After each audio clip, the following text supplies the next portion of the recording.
Welcome to CACOR Live. Our guest today is Danu Poyner.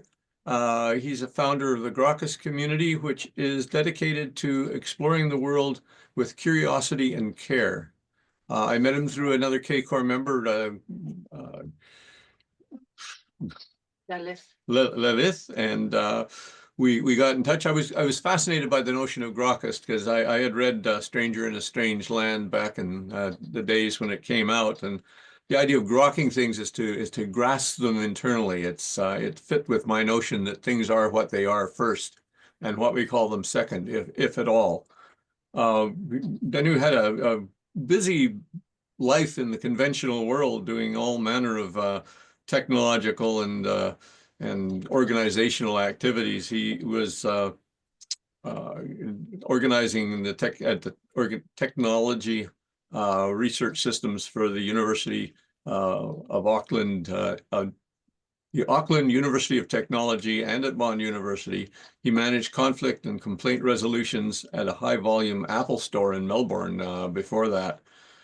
He's walked away from those types of jobs to find a space where people like him and can belong and formulate their visions and so on. He's had, business development experience, strategic outreach, relationship building, strategic communication, analytical problem solving, and community engagement. He pulled all these together into this Grokkist network, and he's going to tell us about it today. So over to you, Danu. Oh, thank you very much, Mike. Kia ora, everyone. It's lovely to be here with you and have the opportunity to speak to you at CACOR. I'm very excited about it. And thanks for the great introduction. I'm here in New Zealand, where it is 9 a.m. tomorrow. So I'm calling you from the future, and I can let you know that the future looks good.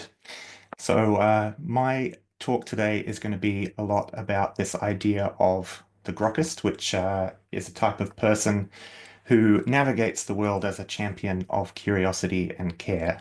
And I'm going to tell you a little bit about how that word came to be and what it means and what's in it and what's at stake for all of us. Um, no spoilers. This person here, the Grokkist, this is kind of how I think about what a Grokkist is. It's a kind of amalgam of all of these different ideas. It's a generalist. It's a Renaissance person, sometimes a professional nuisance. So I'm going to be unpacking what all of that means. And I'm going to tell you a story in three parts, basically. I'm going to start with why I think the world needs Grokkists. And then I'm going to tell you a bit about what I have learned from this journey and unpack the idea of the Grokkist. And then I'll tell you a little bit about what we're doing as an organization. And along the way, because it's a long time to sit through a Zoom on a screen, I'm going to pepper it with lots of nice pictures from New Zealand because I live in a very beautiful part of the world. And ultimately, it's all about the world we live in. So I'll hopefully give you some visual interest along the way. This first one is from a place called Cathedral Cove in the North Island of New Zealand, which is a beautiful place. You might recognize it as the filming location from some of the Narnia movies. You can get it over there in about 2 hours from Auckland. It's a beautiful spot. So, why the world needs Grokkists?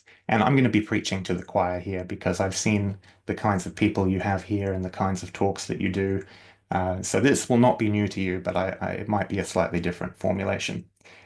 I like to start with this cartoon because I think it's very succinct at distilling what's at stake and what's going on in the times we find ourselves in. Yes, the planet got destroyed, but for a beautiful moment in time, we created a lot of value for shareholders.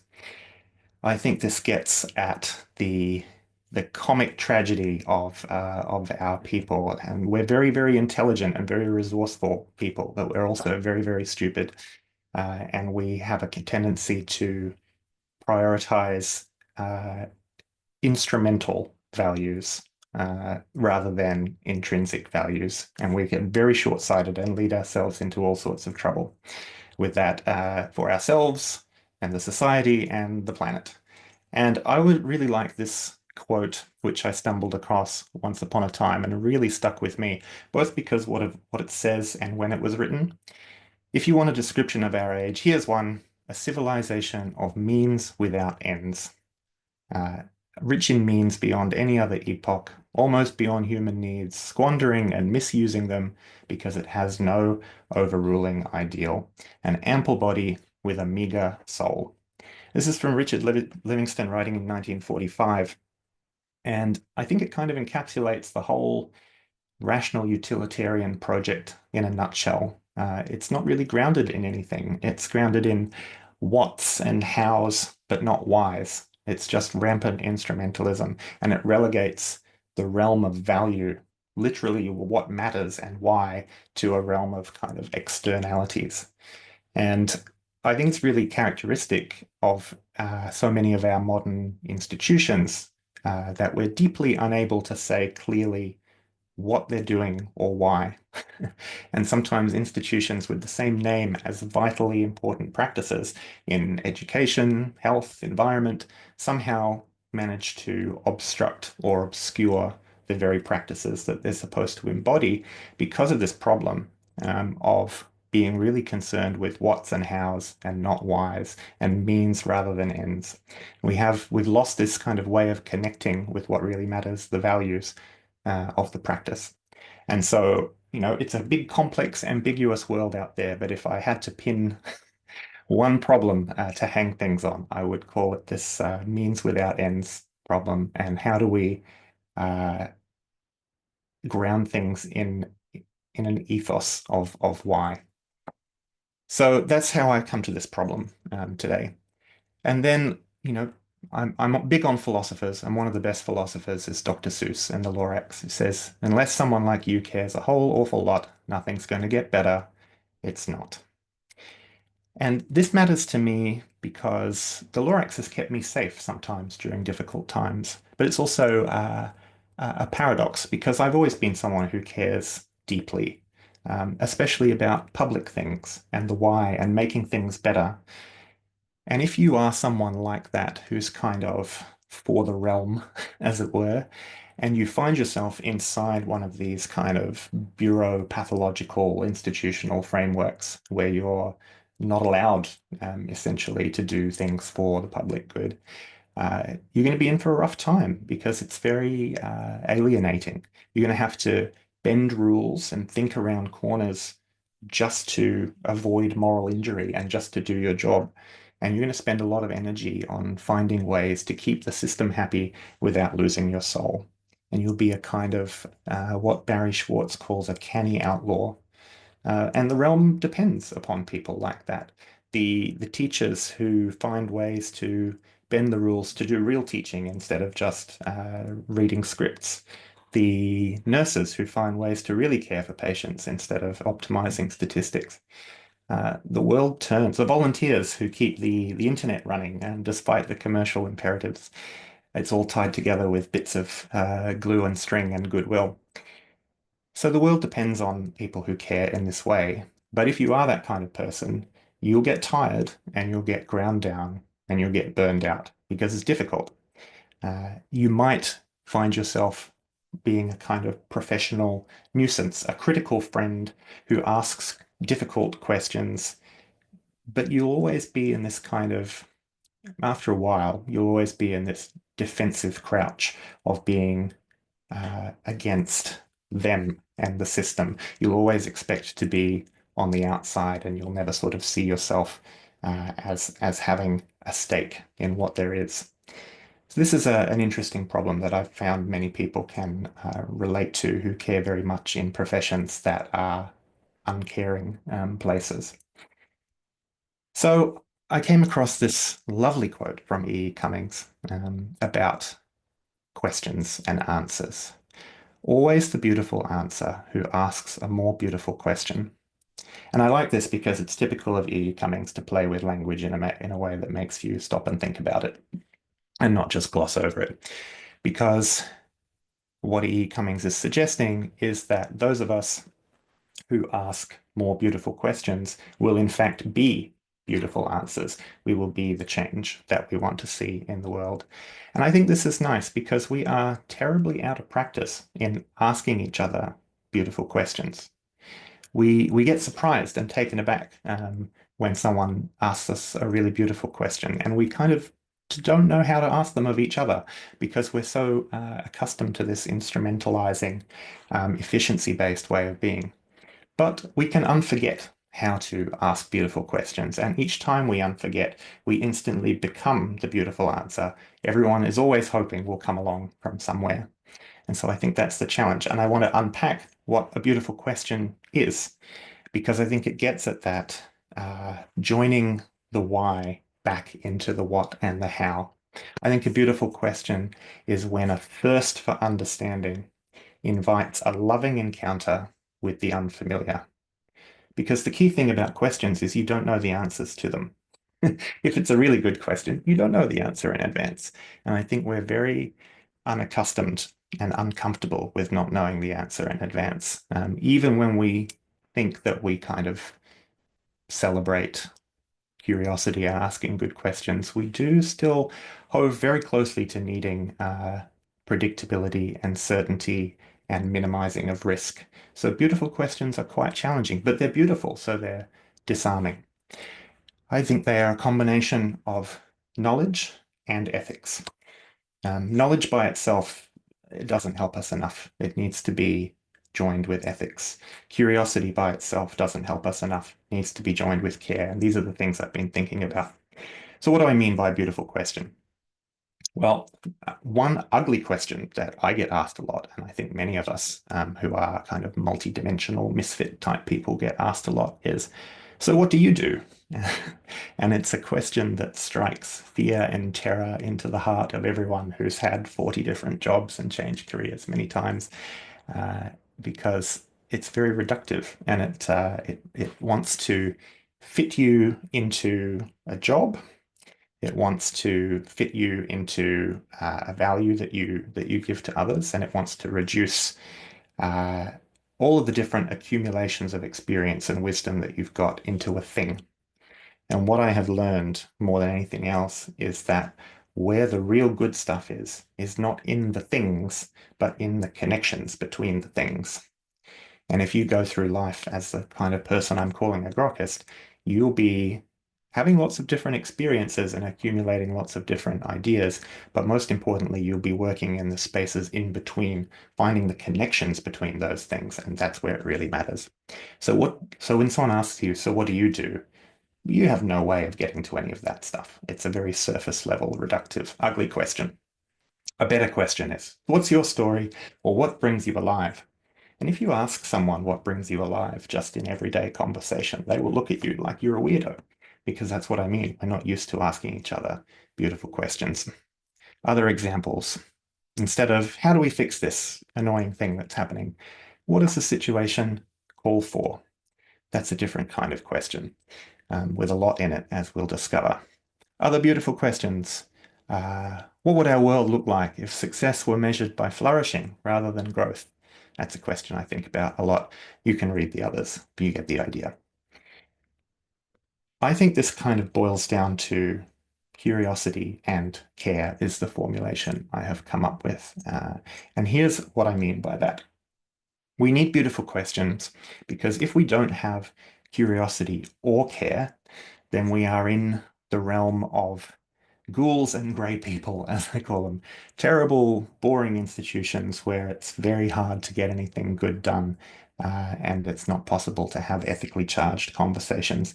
I think most of us have been in these kinds of places, uh, screaming for the soul to get some water.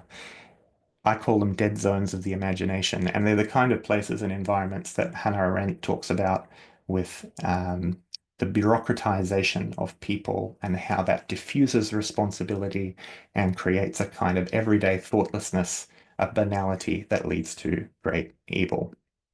So I think that it really matters.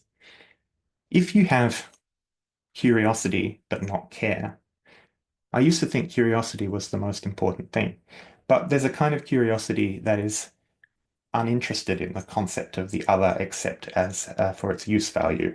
It's the kind of curiosity that pulls things apart to see how they work, but isn't so interested in what those things feel about that process or in putting them back together again. It's pulling the wings off insects. I'm just asking questions when it's kind of disingenuous. And I think a lot of the analytical kinds of curiosity sometimes suffer from this a little bit, an absence of care behind the questions. Similarly, though, you can have care without curiosity, where you have been so immersed in a set of ideas and a set of experiences and thinking and learning about those that you become really convinced of what the answers are and what needs to happen, and you've seen enough and you don't need to ask any more questions and you've become quite righteous.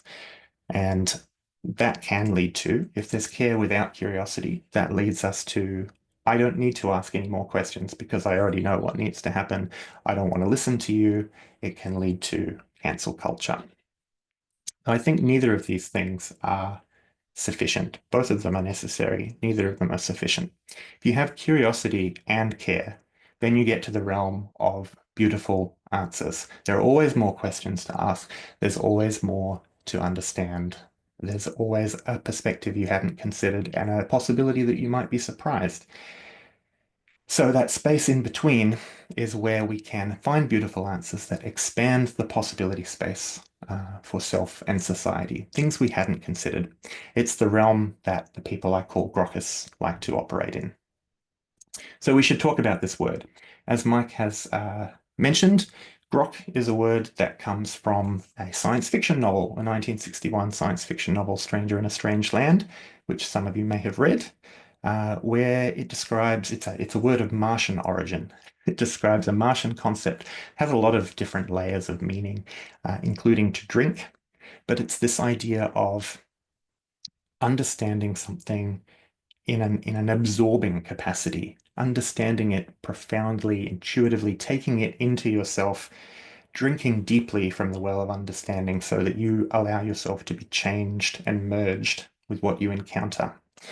And I found this spoke to me because I've spent a lot of time in academic contexts where it's a very disembodied kind of knowledge a lot of the time. And this kind of way of knowing speaks to me in a much more integrative, holistic way that highlights for me the difference between some of the ways of knowing that I have navigated in my life and what I have found lacking in an academic context. Uh, Also, I grew up in a time that was in the late 90s, early 2000s, where grokking kind of took on a life of its own. I'd never read the book until quite recently, actually. It was a word in circulation in the kind of internet culture of the late 90s and early 2000s, where it was sort of about a shorthand for quickly grasping ambiguous concepts with a kind of hands-on, self-taught ethos that was really meant to contrast with formal education. And so it was like a practical working understanding of something. Oh, I'll grok that. Uh, so I like the word. And so what I have done is add to the word by putting ist on the end of it. Because if you are someone who groks this way as a way of being in the world, not just this thing today or that thing tomorrow, but this is your orientation to the world, and that you insist on it even when it's difficult, then that is a way of being. You are a grokkist, someone who thirsts for profound understanding as a way of being, or as I would say now, a champion of curiosity and care. You can see the circulation of this word grok from when it started when the book was published, and in that period of the internet culture I was mentioning, and some people know it. Our friend, I say sardonically, Elon Musk has a chatbot called Grok because he's also from that internet culture, and so it can be used in lots of different ways. So I want to tell you a little bit about my story to give you some context of why I'm doing this thing called Grokkist and where it comes from and why it matters to me, because I think in many ways it is a reflection of my experience and trying to make sense of it with a name. So like many of us, I was born at a very early age. I'm Australian. In fact, I grew up in the outer suburbs of Brisbane with all that that entails. I was always very curious. I learned to read very early.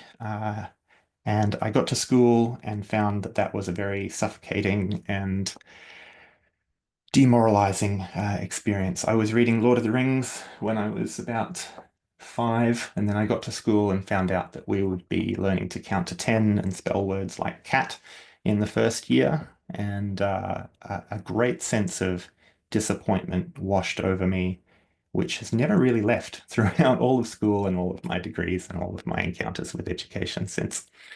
Uh, I can laugh about this now, but this really, really affected me growing up, especially in high school. I had a really bad time. I dropped out in the end. I went back because I thought that would be the thing to do. I needed this. I liked learning, but I hated school. And I had thoughts about ending my life when I was younger. So difficult was that experience. So I dropped out of school. I went and did a lot of customer service, retail, hospitality type jobs dealing with the general public. And gosh, that is a good education for a lot of things, dealing with the general public. I still credit a lot of my most foundational knowledge about people in the world from that time of my life. But I didn't stay very long in any of those places. I had the idea that I was very young, quite arrogant, and I had a lot of suggestions for how to improve things. And I found, they weren't always welcome. People weren't always wanting to hear that. So I moved on a lot, or was asked to leave. And eventually I started my own design and tech teaching business, helping people get the best out of technology and use it for wonderful things that enriched their lives and others. And that went very well up until it didn't. And I went bankrupt. I lost all of my money. I lost all of someone else's money. And it was the first time in my life that I had really failed at something. I was used to the experience of, I want to do this, I want to be good at it, and therefore it will be a success. And often it was. And this time it wasn't, and I wasn't able to impose my will on the world. And that was difficult at the time. It gave me a front row education in failure and this strange experience of being bankrupt where you're effectively socially dead overnight for several years. And it's, ask me about it sometime if you're interested. But it did make me start on a surer footing, and it humbled me. And I decided, even though I hated school, I needed to go to university and like learn some things. And I ended up going and doing a public policy degree in Melbourne. And I didn't like university either, but I did meet some very good people, and I had a great mentor, and I got concepts and vocabulary and a long reading list from it. So it was a very useful time. And then from there, I did a lot of things. I did teaching and research at the university. I worked in some government departments in Singapore for a little while doing travel smart stuff.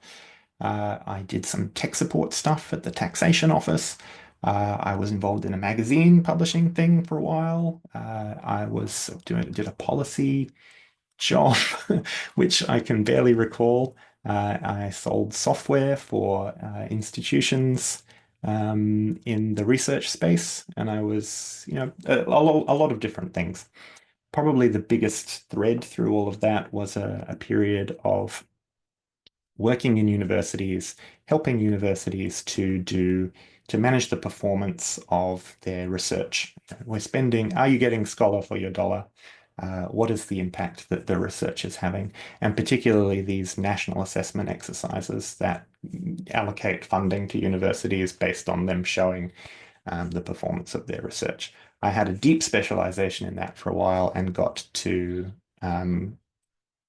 work with some very interesting global uh, organizations around that space. And I got right to the heart of that world and found it was still completely instrumental. It was obsessed with status and rankings and metrics, and not at all with education or learning, even at the highest levels. And I still find that amazing. But the pattern was you'd dive in, you'd thrive for a while, you'd do your best, and then leave because you'd have achievements, but then either the novelty would wear off or you weren't able to change the system. Um, and a lot of those systems were quite dehumanizing, and they didn't want to be rehumanized. So it was always a case of moving on. So I built a life living in the gaps, trying to tell a story and move on to the next thing faster than the chaos could catch up with me. I'm a multi-dimensional misfit. I can go anywhere. I have a lot of different qualifications and credentials and experiences, and I can talk my way into lots of interesting situations, but I don't belong in any of those. And as I got into my 30s, in my late 30s, that began to get very tiring. And what am I doing? How do I, like, where am I going to fit? It's very, very demoralizing, especially because the things I really care about, education, technology for good, public good, the public professions are really hard to be in because the public good is not really what everyone is there to do. So burnout, boot out, bore out are the three categories of leaving things that I've come across, and I've experienced them all. Anyway, I am what I would call a tragic humanist, by which I mean I like to look at the world clearly, including the darkest parts of it, and look into the abyss clearly and accept it, but insist on a hopeful attitude of possibility, even so, and to chase that rather than to give in to the abyss or hurl yourself into it. I'm very angry about how stupid the world is in lots of ways.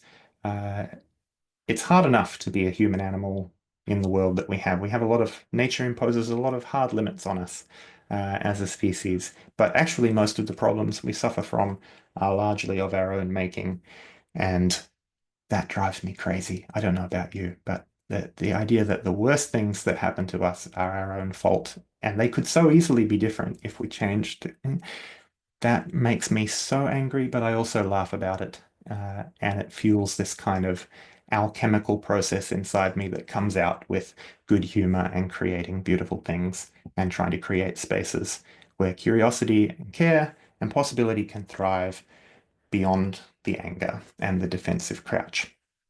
And so that means I've been building my own lighthouse. I've stopped trying to fix the systems that don't want me to fix them.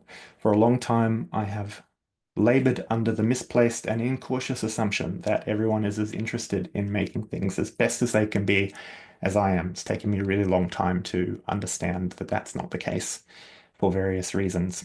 And instead, I'm like, well, I shall be a beautiful answer and I shall figure out what that means. And the best way to find your people is to do something and do it again and again and again until something happens. So that's what I've been doing, and I'll tell you a little bit more about how that's happened in a moment and what it means. But the thought behind it and why I've set this up as I have is this tension between institutions and practices, professions and practices, instrumental and intrinsic. My experience, and this is a little tongue-in-cheek, my experience is I'm too interested in public good to be a professional politician. I'm too interested in truth to be a professional journalist and too curious to be a professional academic, which is not to dig at any of the people who are in those professions because they're wonderful people and many of them are my good friends. But it is to get at this idea of how institutions obscure or obstruct the practices that they're supposed to represent. And if what has gone missing from the public professions is precisely the public part, ironically, I have found that it's easier for me to pursue public good in private. And so I've been pulled towards the business for good, new economy kind of space. And that's been very interesting. And so Buckminster Fuller is, has this wonderful quote. It says, "You never change things by fighting the existing reality. To change something, build a new model that makes the existing model obsolete." So I've just been going back to the very basics of what matters to me. I started with what matters to me about education, and I was animated by a question about the nature of curiosity and its relationship to learning and education because of my experience with school and university and all of these places. And that is, everyone has a story, if you ask them, about a life-changing learning experience that lit them up, and opened up a world of possibility, sent them running down a new rabbit hole that they never knew existed. It's usually a teacher who said something to them, had time for them, a coach, a mentor. It's usually a relationship. Everyone has one of these stories, and they're all really unique and personal, but they're all kind of also the same story. And what they have in common is usually that they have nothing to do with classrooms or curriculum. They have to do with relationships and people and care and curiosity. And so I was interested in why 95% of what we call, like, so implicitly we understand what life-changing learning is because we all have one of these stories or know someone who has one of these stories. But 99% of what we call education isn't that. And so why not? And behind that is this question, what is it about the people who I know who still have their curiosity intact, even though so much about the world seems designed to grind it down, beat it out of you, or just get your head down because you're so focused on getting through the day or through the week or through the year. What is it about the people who still have their curiosity intact, and what else might they have in common? So I started a podcast because I'm a white man in the early 2020s. And out of that came a lot of questions and a lot of wonderful conversations, both on and off the podcast. And out of those conversations about curiosity started to emerge a vocabulary and a kind of constellation of concepts. And out of that language came some collaborations. And out of the collaborations, it eventually became clear that a community wanted to come into being around these conversations. And I'd never been able to find that kind of community before of people who were curious and caring in that way. So I did what every enterprising person does and decided to create one. And I had no idea how to do that, but I figured I would grok it. And so that's what I've been doing for the last 3 years. And along the way, one of the words that I have discovered is this a wonderful word called coddywampling, which, if you haven't heard it before, is my gift to you today. It means to travel purposefully towards a vague destination where you don't really know, you may not even care at this point exactly where you're going, but you really know how you want to travel and how you want to get there. And gosh, that has really summed up for me my entire way of moving through life, where I'm really sure about how I want to be traveling. And where I end up is not really the point because where I end up will be great if I travel this way. And as Rumi says, if when you start to walk on the way appears. And so that's coddywampling. And coddywampling is what I've been doing with Grokkist. I don't know what I wanted to be. I've just been following the questions and finding out what I want it to be. And I'll show you at the end in part 3 what it has become. And I'll be as amazed still as hopefully you will be. But that's part 1. Part 2, this is a picture of Milford Sound in the South Island of New Zealand. It's actually not a sound, it's a fjord, but try telling the tourism board that. It's a beautiful spot. Everyone who comes to New Zealand should have a look at it. I mentioned that out of all of the conversations, hundreds and hundreds of conversations I've had, started to emerge this vocabulary instead of concepts. So I want to tell you a little bit about that and unpack what this means to be a grokkist and why I contrast grokkist with generalist and what the journey from one to the other means. I want to start by showing you a little short video of what it feels like, I think, to be a grokkist on the inside. And here we go.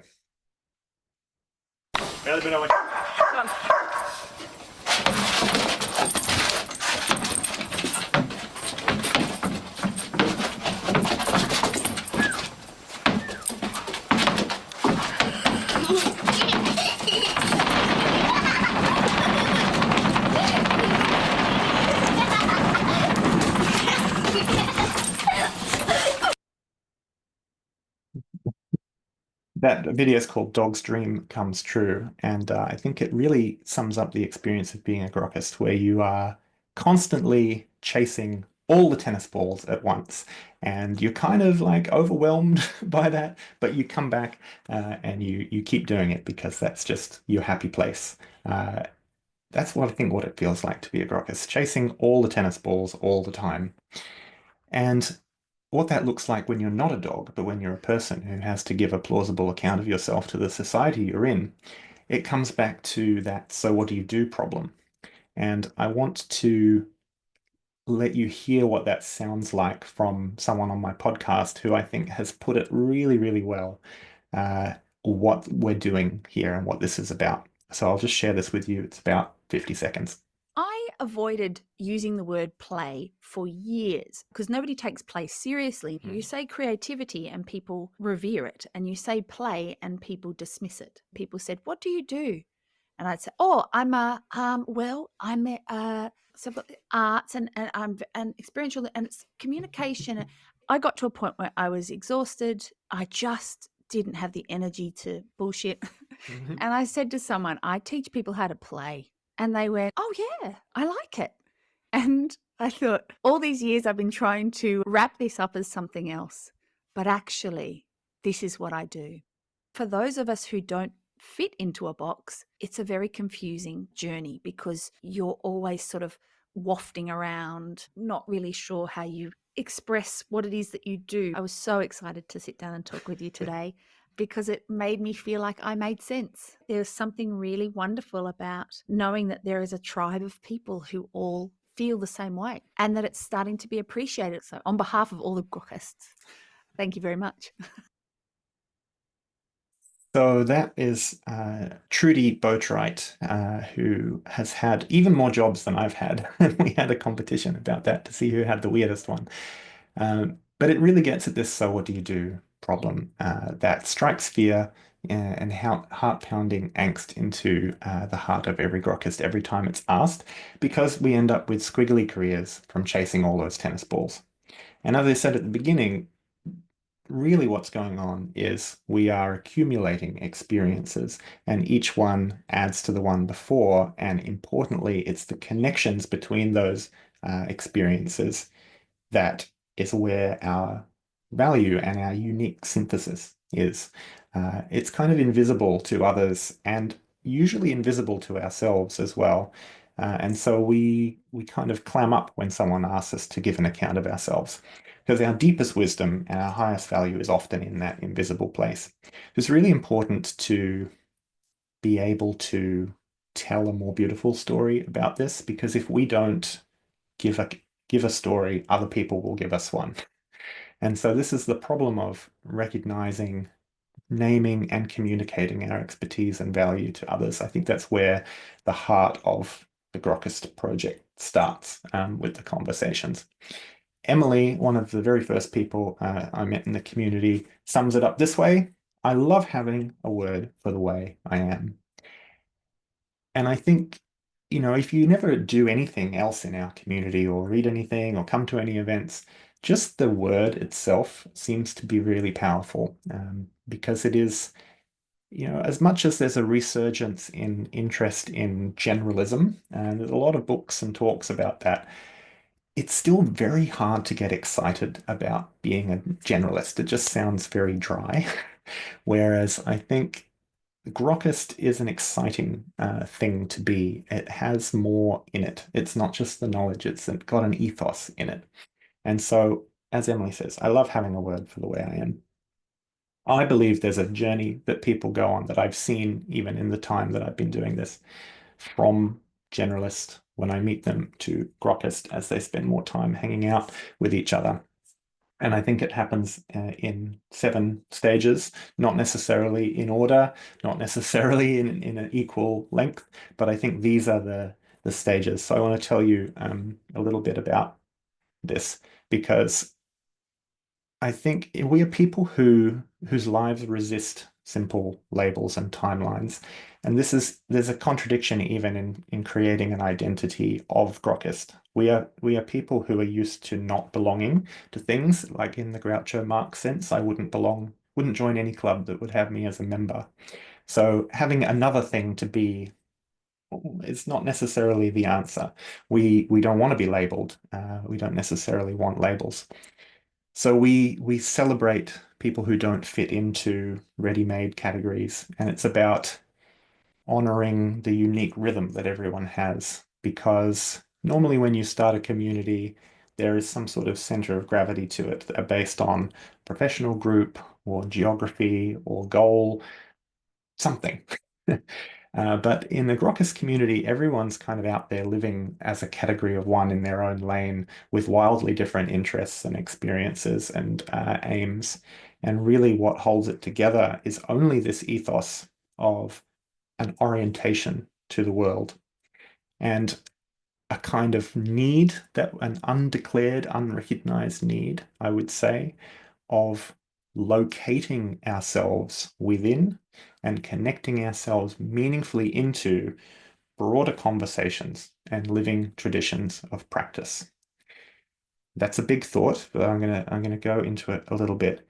It's sort of something I've thought about a lot because it's something I draw on from my days of uh, academic work in research impact, where academics would have to write a case study about the work that they'd done and give an account of themselves to others for the national assessment exercise. And they really struggled to identify what field they were in. You would think in academia that would be quite straightforward and obvious, but it isn't. People are really interested in pursuing very hyper-specific, minute areas, and they say, "Oh, no one could possibly understand what I do." And you say, "Well, if that's really true, then you're not part of a conversation, and you're not going to have any impact because no one can understand you." And so it's about knowing what level to be connected to another conversation and what to name that conversation. And that's something I've really taken into Grokkist because I think all of us are going through this in some way. So I'm going to go through this quickly because we don't have time to go through it in detail, but we can talk about it more later and you can see it on the website. I think we start as categories of one. We're not easily defined. We contain multitudes. And that uncategorizability is probably a source of pride and pain. Because we've found ways of making it through life in this way, we've made that an identity. It's like, yeah, I don't fit anywhere. And we're proud about that because we've made ourselves work somehow. But still, there's that pain of not being recognized, of not having any kind of benchmarks to let you know how well you're doing, because when you're not part of something, you don't know how well you're doing or not. So you end up oscillating between this wild self-confidence and wild self-doubt and blame and not enoughness, and you feel stuck and unsettled and unseen, and it's so we're all these rare birds, quite beautiful, but stomping around and looking quite odd. That's where we find people in grokkists in the wild. And what happens when grokkists meet each other is this wonderful moment of recognizing a reflection. The person who's not like you, but is like you, who understands that pull of curiosity and care that drives you, and you realize you're not alone in navigating life as a category of one. You still can be a category of one. You don't have to give that up, but you're not alone in being category of one with all of these other people. So you find mirrors, people who reflect back to you a truer, more accurate version of yourself. And so you get to have these conversations that are interesting and fun and not boring and help you reconnect and unforget all of the wonderful parts of yourself that you had forgotten and hadn't used for a while. And you go, wow, this is fun. I haven't had a conversation like this for so long. And you just shake off the cobwebs. I've seen people light up. It's so, so wonderful. And so you get the sense of belonging, not by fitting in, but by being sort of seen properly for the first time or the first time in a while.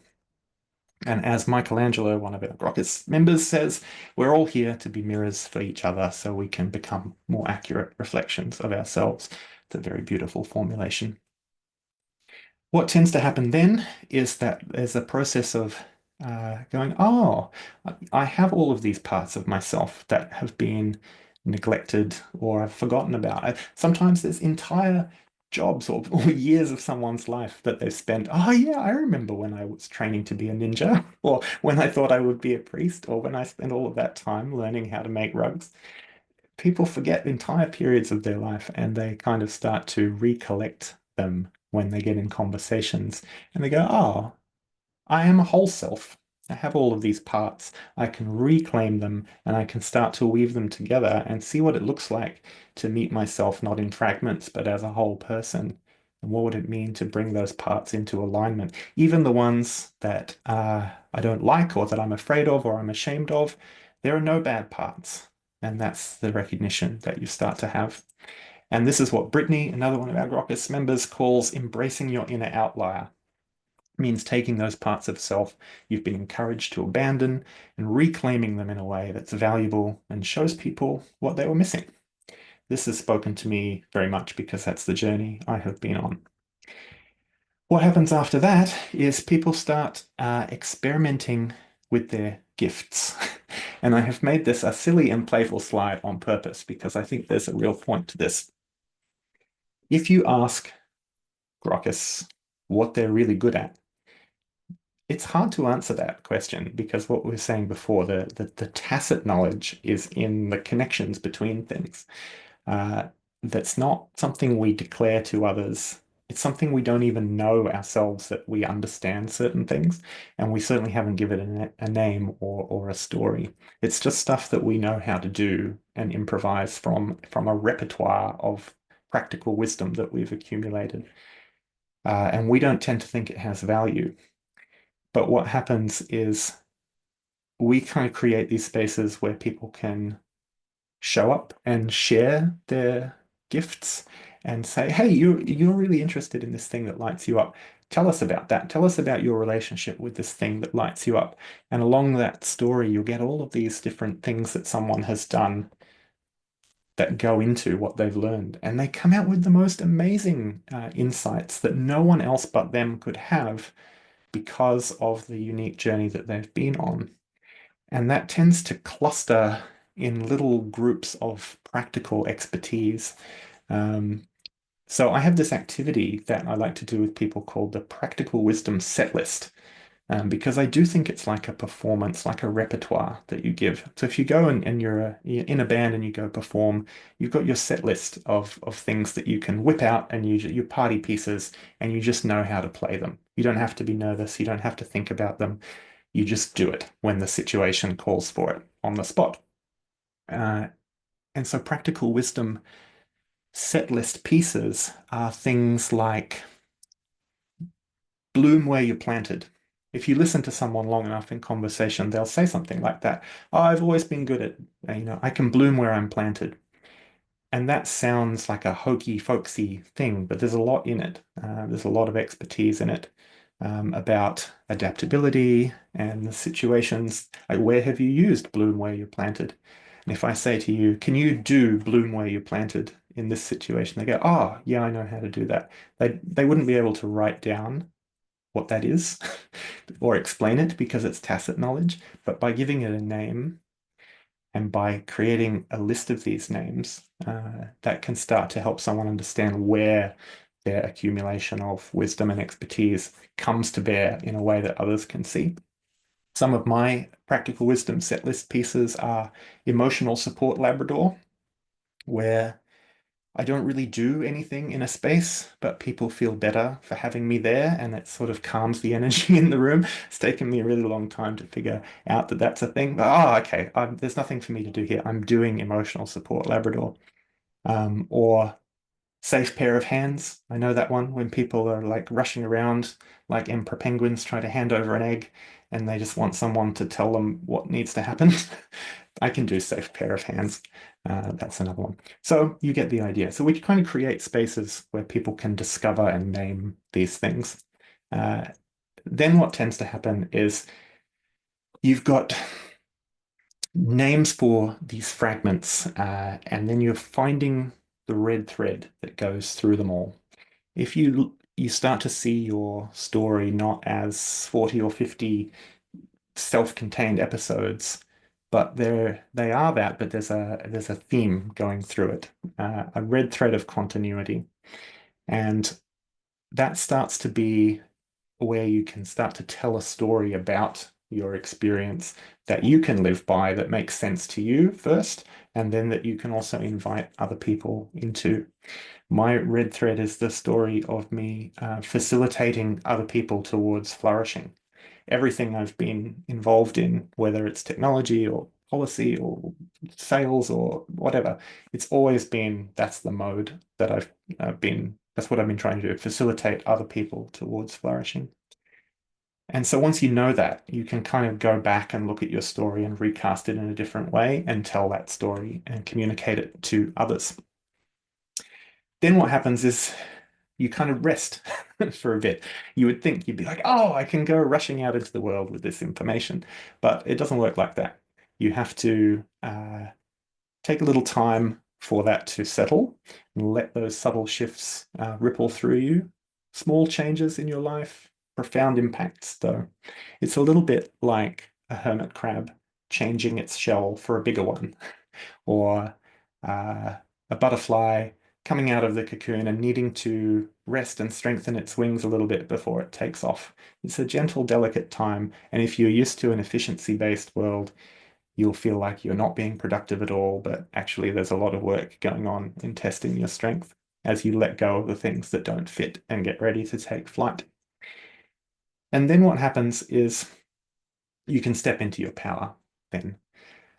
Once you have all of this, you go from being a character in a narrative that's where you're not the main character and you're not really in control, to claiming authorship and authority of your story, the ability to shape your life and address the world and how you show up with some clarity that you have for yourself, some conviction and some care.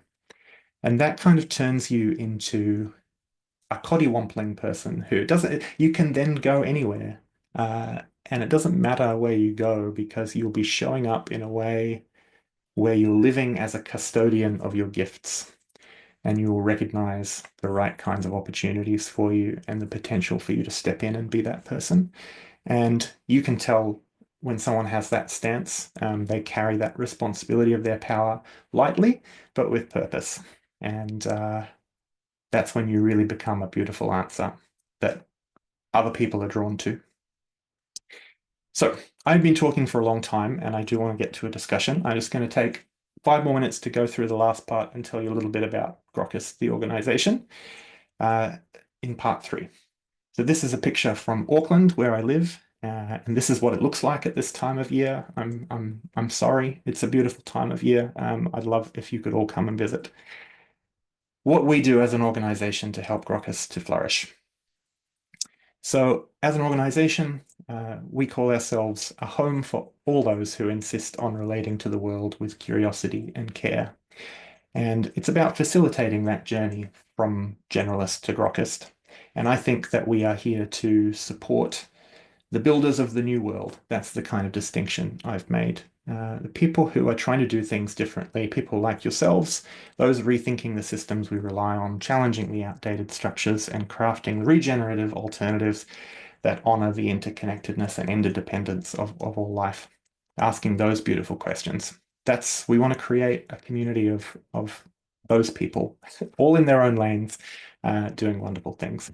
And by that, we help every Grokkist to go through that journey from generalist to Grokkist, what I call unlocking your Grok.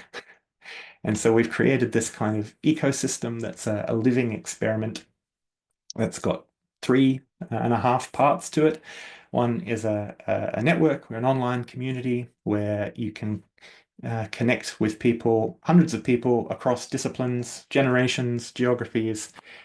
We think of it as, someone's called it a speakeasy for the soul, and that's really stuck, and I've adopted that.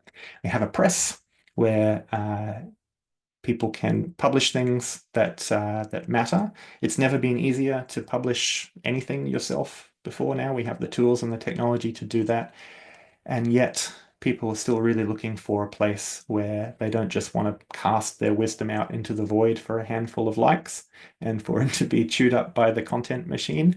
They're looking for a place where the context in which those gifts are shared give it status and meaning. And so we're trying to create a place where that can happen.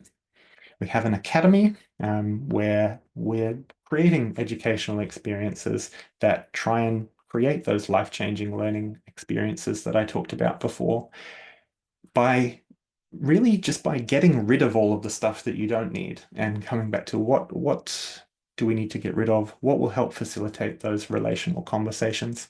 And Mike came to one of our courses earlier, a couple of months ago. Maybe he'll tell you about that experience. And what I'm working on this year is a talent exchange where we have all of these wonderful people with all of these abilities. What can we do to operationalize that a little bit more and connect people with opportunities to use those gifts and connect them with people who need people who are self-starting, grokking people with huge amounts of figured-outedness. So we have some events that members run. We have some courses that I mentioned. One is ecological action and aligning your values with your action and what that means, being able to locate yourself. Comparative meditation, red thread. This isn't a sales pitch, so I'm not going to linger on them, but just to give you a taste of what they are. We have press publications that our members put out, and the press is a big focus this year.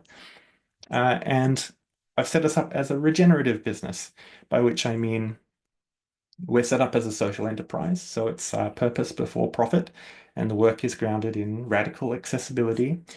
We have this thing called the forget about the price tag policy, which means anyone can come to anything that we do at whatever price they can pay or no price at all, and we welcome everyone. We don't want money to be a barrier between flourishing and someone who needs it. That's baked in. We find it lifts the dignity of everyone involved, including those who pay the suggested amounts, and it's just a lovely thing to see works in practice as well as theory. Because I'm based in New Zealand, very strong on Maori perspectives and the idea of kaitiakitanga, which is a sort of idea of being a future guardian and adopting relational practices to acknowledge that we're not just inheriting the world from our ancestors, but we're borrowing it from our children. And what does it mean to show up that way? We have about 400 people at the moment in the network across the globe and about 800 people on a mailing list. I've been very bad and I haven't put any effort into growing that whatsoever, except organically. I'm going to put a bit more focus onto that this year because I think we've got a pretty good focus of how that's coming into shape. And we had our first get together in New York, which really kind of made things real in a way, late in 2023. Sorry? So the list on that, on your New York meeting. Oh yeah, Lalit came. He drove down. It was fantastic. I'll tell you about it. So if you want to know more, the Grokkist site is there. We've got a lot of stuff on there. You'll notice it's not grokkist.com. I got a little fancy .ist, so you can say just Grokkist. That's kind of cool. I think it's cool. Final thoughts. This is the Tasman Glacier in Mount Cook on the South Island of New Zealand. Melting, but still wonderful. Looking back on this, this is a good opportunity for me doing this presentation because it makes me organize my thoughts. I'm a community builder now is what I am, and that is hilarious to me. I never imagined I would be in community building despite all the various things I've done, because I am basically a massive introvert who loves people and doesn't always like people. But I'm creating this community of people who resist categories and don't like joining things, and they're always busy doing 100 other things, chasing tennis balls. Who would attempt such a thing? It's a crazy idea. I'm still learning how to address the world while claiming all the different parts of myself. And I'm having a great time. I don't know what I'm doing a lot of the time, but it's never boring, and that's what I wanted. So be careful what you wish for is the lesson there, I guess. And on a serious note, as unrepeatable categories of one, we have a lot in common, I think. And I think we have what we need in us to create the most beautiful possibilities to live into. And often it's a matter of getting rid of things that are in the way rather than trying to get things that we think we need. We already have what we need. We just need to be lovingly reminded to unforget the things that we already know. And so choosing to be a grokkist or not is little more, but also nothing less than a way of reminding ourselves and each other that the beautiful answer is most often the one that insists on both curiosity and care. And so that's my talk. Thank you very much for sitting through it, and I'd love to hear what you think. Well, thank you, Danu. It's given me a lot more insight into what you've been through. We had a little bit of that beforehand. When you're people can know that you put in questions. David Harris had a question, but I don't see him here anymore. So if you're around, David, perhaps I could step in for him on that, because I think this is rather important. That what David Harry said was, do you have salaried employment? As what? Or are you independently wealthy? I ask as an ever-aspiring grokkist with a squiggly background who no longer has a salary and who is not independently wealthy. Oh gosh, what a great question. And I need to talk to him. No, I am not independently wealthy. My income has come from my salaried work, and I was fortunate enough to have good professional income for a while, which when I started doing this, I kept doing consulting back to academia and gave myself a 2-year runway for that.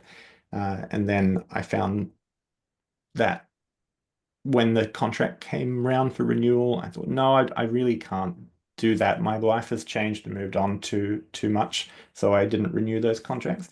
At that time, I thought I was building a kind of educational thing, and I didn't realize that I was building something much deeper. And so had I realized that at the time, I probably would have been more sensible and stuck around in the professional salary space for a little bit longer.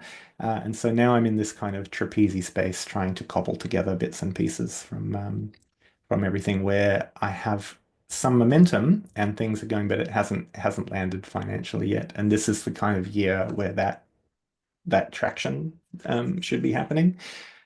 So that's a very honest answer.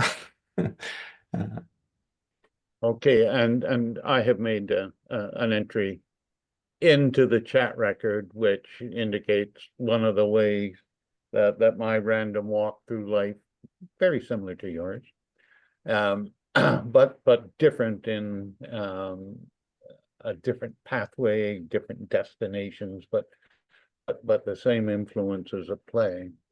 But there are ways, of course, to make money, and I found one that is tax-free, and I once set up. I don't have to do anything else, just let it run. And David Head, who is also on this webinar, is also part of it.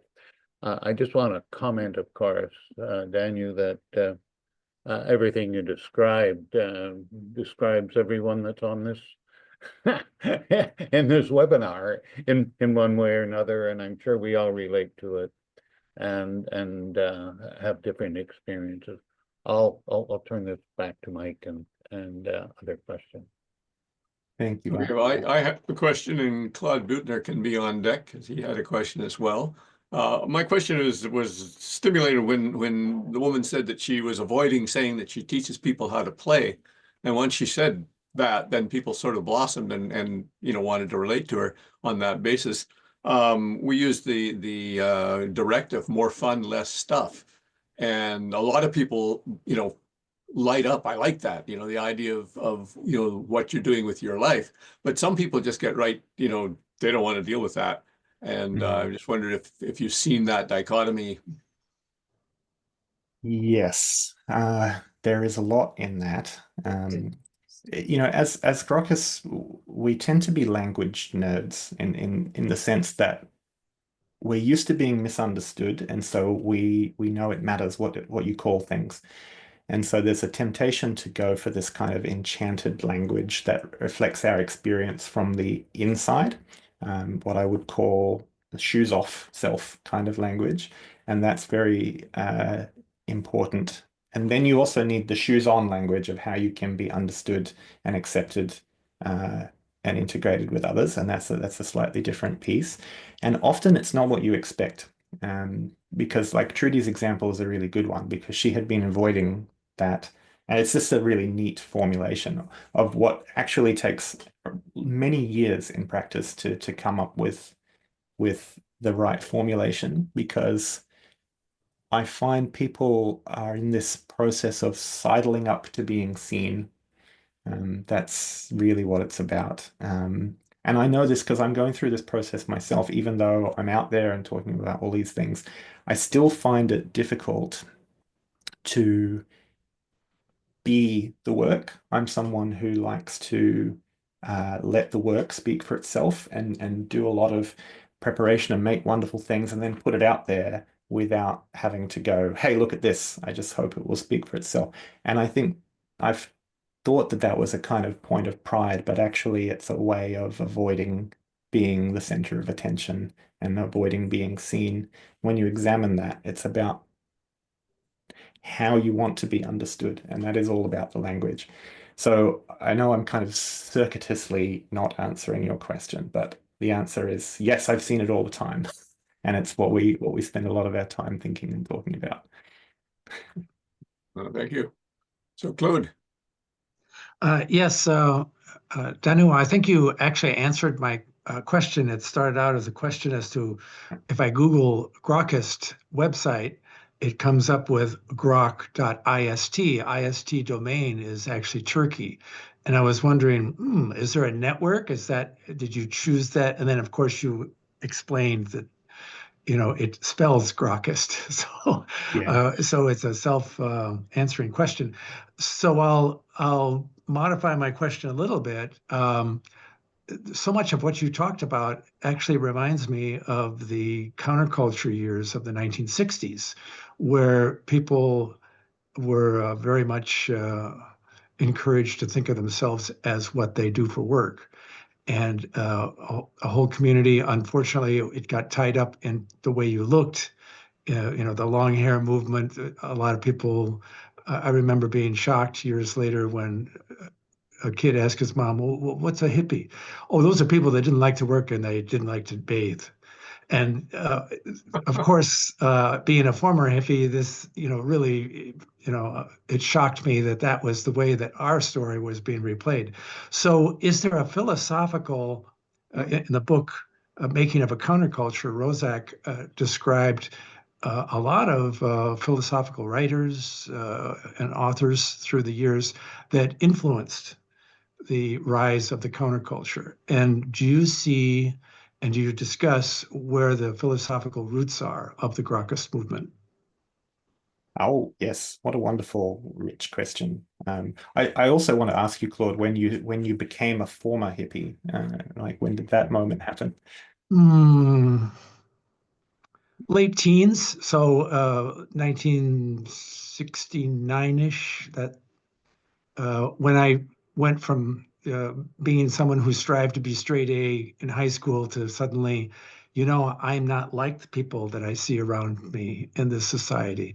I want to, but it too is a joining of a community that was already existing. I didn't invent it, but it became imperative for me to let my hair grow and not, dress the same way because I wasn't preparing myself. And ironically, by the way, I wound up working for corporations selling machinery. So it became part of the society in a very real way.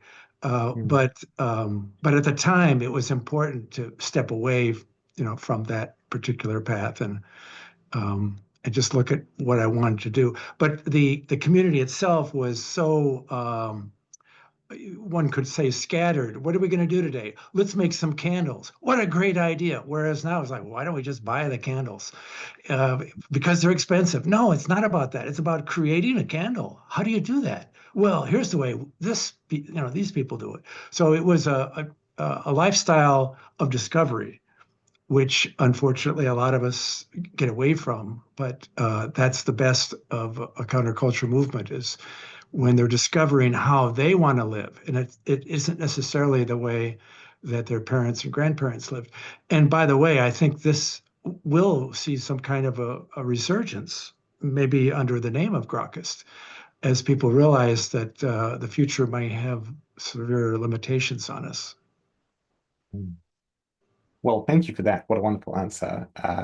It's it sort of gets to the tension that's in a lot of this stuff, where if you lean fully into that culture of discovery, then you do tend to become caricatures of yourselves, and everyone's just wide-eyed and nothing gets done.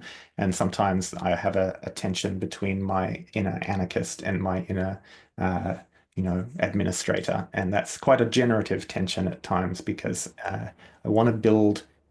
I thought I was anti-institutional at first, and then I thought I was extra institutional, and now I think I just want better institutions. So it's a kind of mix of holding this tension. But in answer to your other question about the influences, it's a great question I haven't considered exactly, but I would say there are a few angles to it.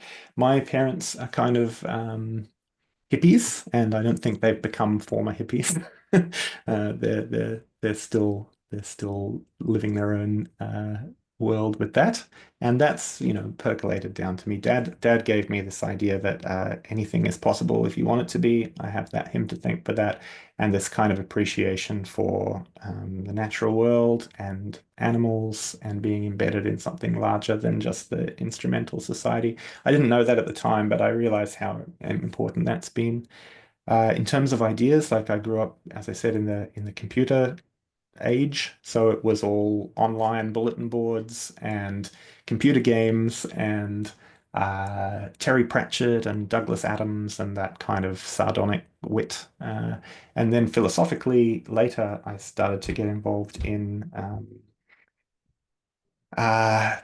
virtue ethics type people, like Hannah Arendt and philosophers of mind, the critical theory people, Heidegger, all of this kind of symbolic interaction space.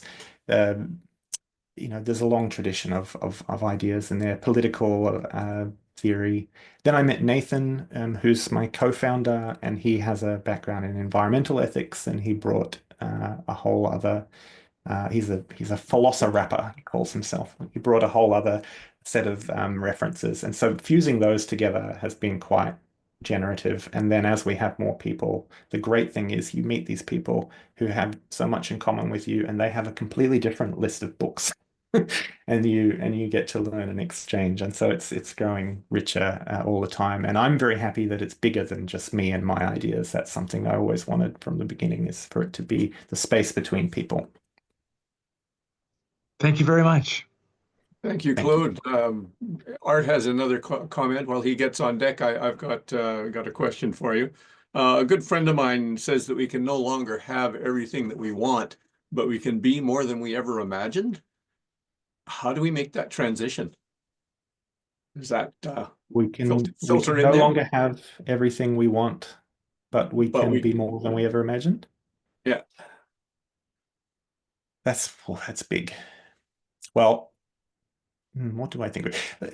The second part of it's easy. Yes, we can be more than we ever imagined. I think that's easy. I'm not sure about whether or not we can't have everything that we want. I want to pick at that a little bit.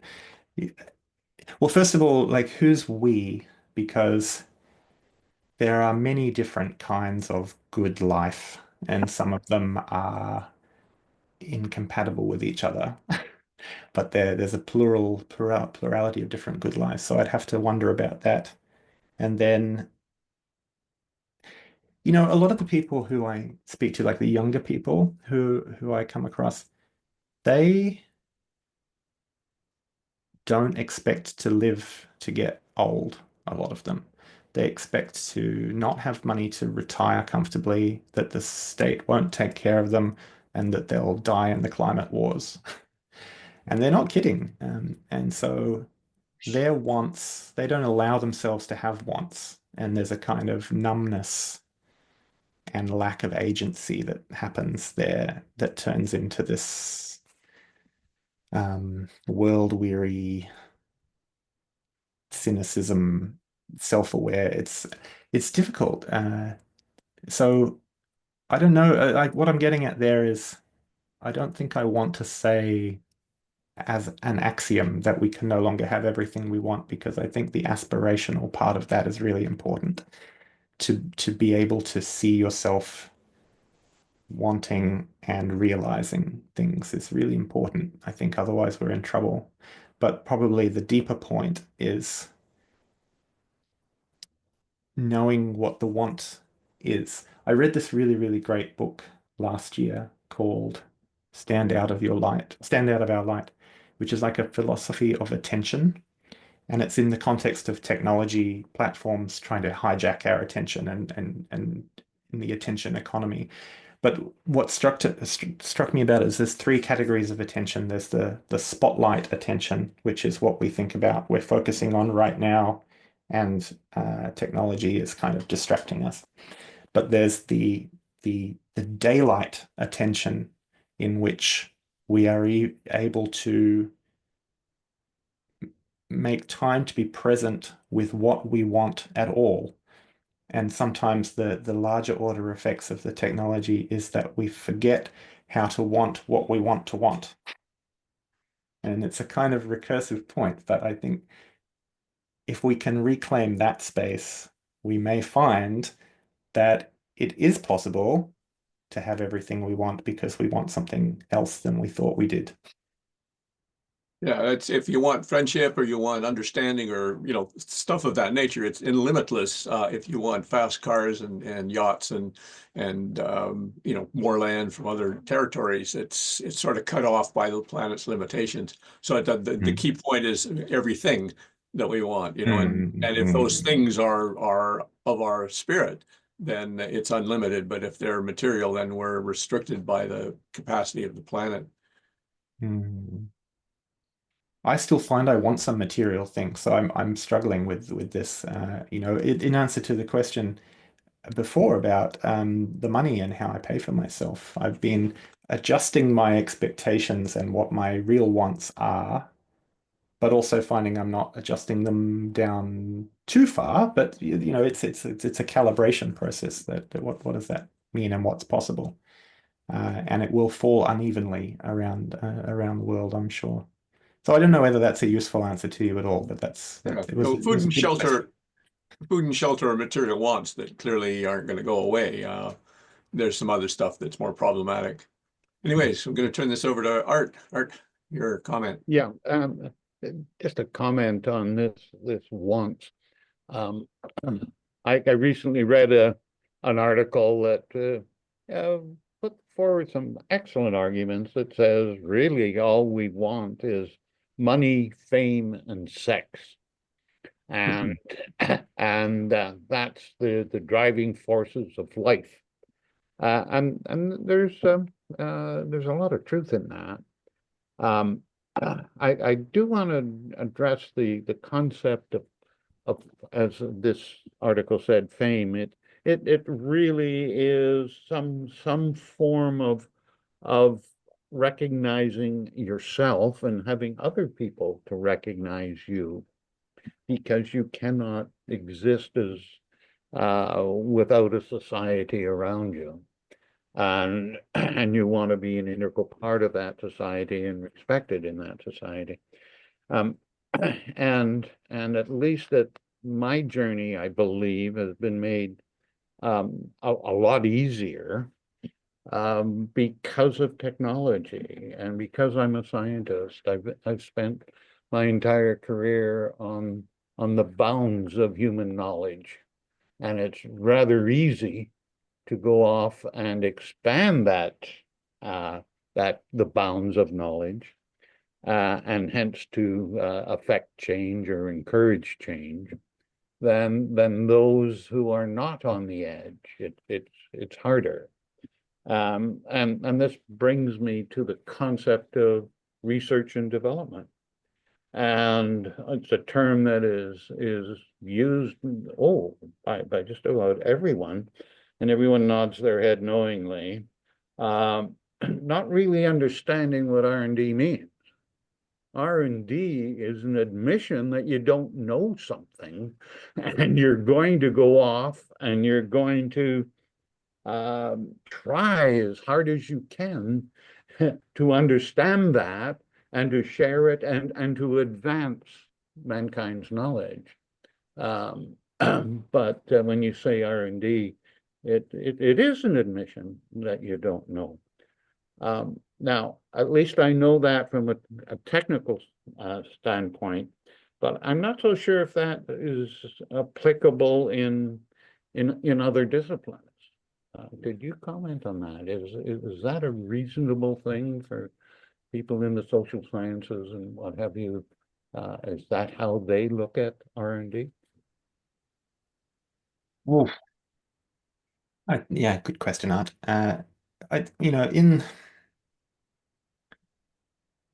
just thinking about the academic context again. They make a distinction between blue sky research, which is close to what I think you would call R&D, and applied mission-led research, and the funding where you start with an answer and you work out the how.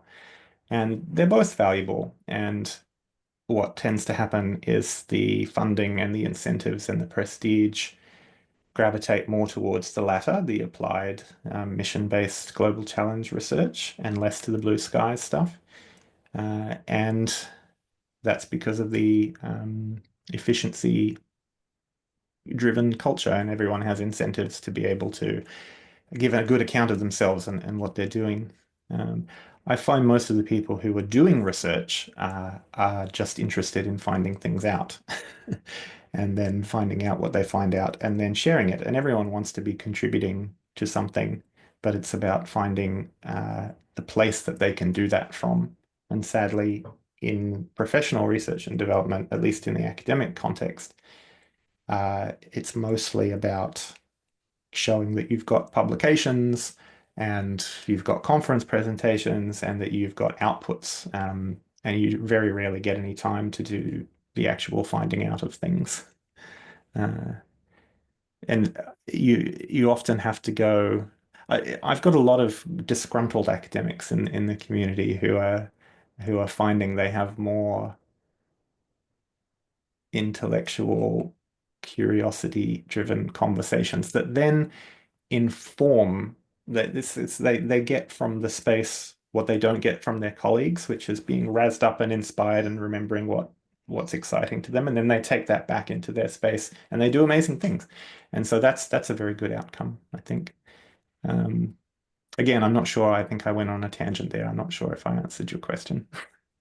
Okay, well, There's some good questions there, though. Coming to the end of our time here. John Legg had a quick question, and then Ted's got a comment to go along with thanking you for your presentation. So, John? Maybe? And then tell him afterwards, we'll have an informal. Okay, Yeah. John's not responding. Oh, John? Coming up. There we go. Certainly a challenging philosophy, Danu. I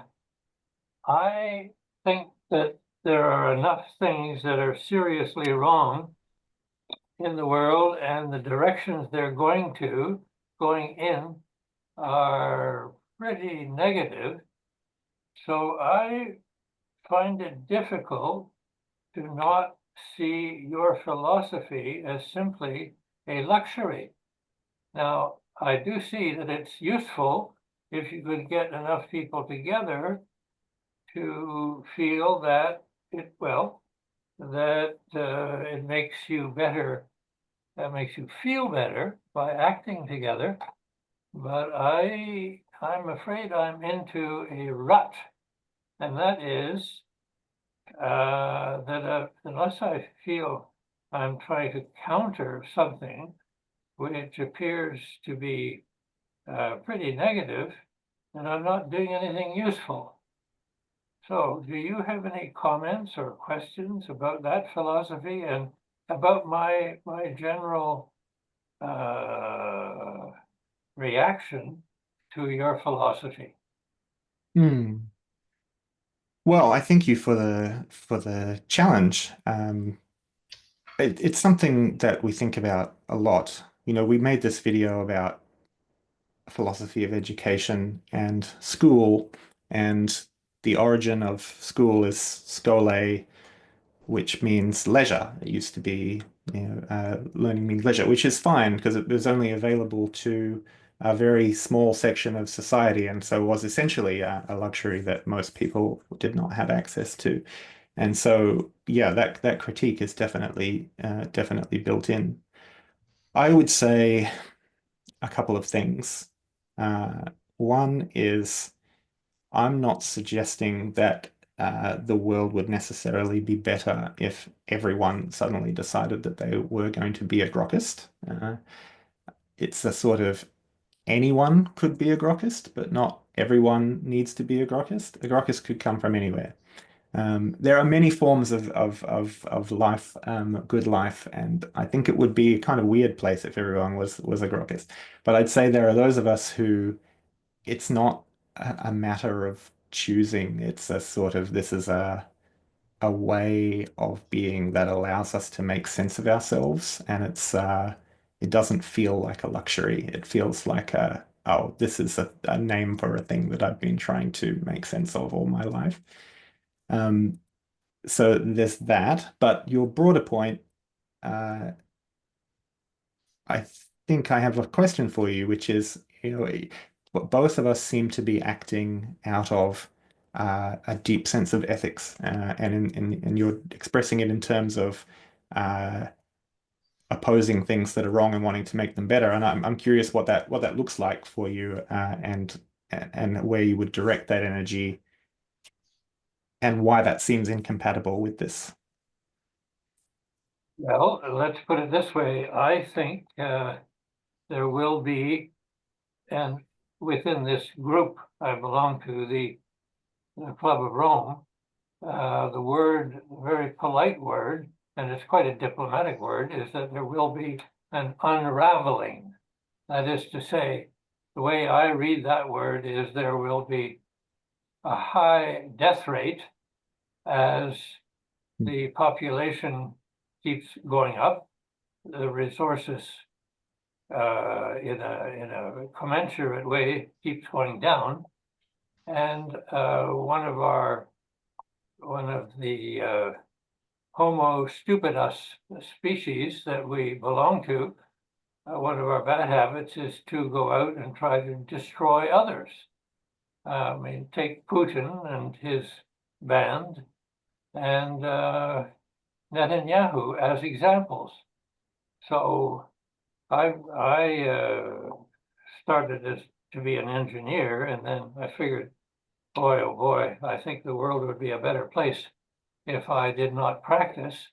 So I didn't, and took a bit of philosophy and psychology and Spanish, and wrote the Foreign Service exams. I spent 31 years, half of the time abroad and half in Ottawa.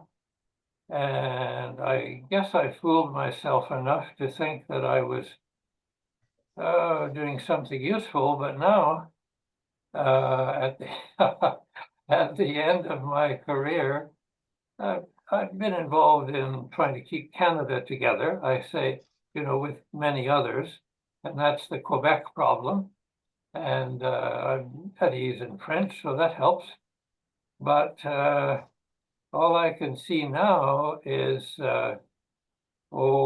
diminishing resources, a number of many things, and they're all negative.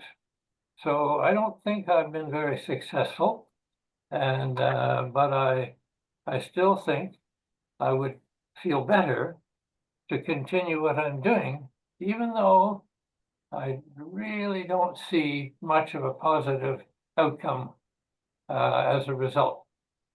So there we are.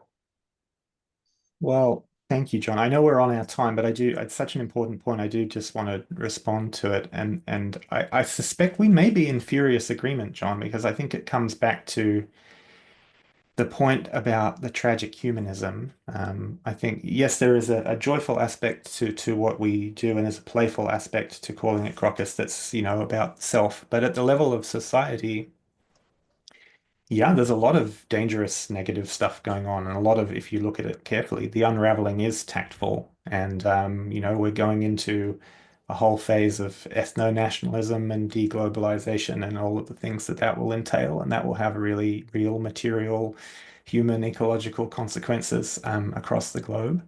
And that's probably very little we can do about any of that, honestly. And I see that, and I see the people who are out there doing what they do, and I know what I don't want to be part of and what I don't want to contribute to.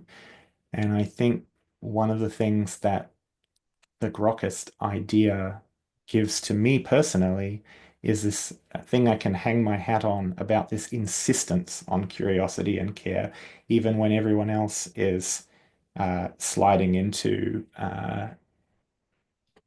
negativity and violence. And I see my friends who I agree with having some really dangerous kind of political opinions and a kind of ethics taking hold that I'm really, really concerned about. I find worrying, even around people close to me. And I find that what this offers to me is a way of saying, well, it doesn't matter who everyone else is, it matters who I am. And it allows me to model a way of being that is hopeful. Because I think if everyone did behave as a Grokkist, it would be better for for everyone in terms of the ethics. I don't expect that to ever happen, but I need to act as if it could happen, because otherwise it won't. Who was it who said, if you don't resist the inevitable, you'll never know how inevitable it was? Right.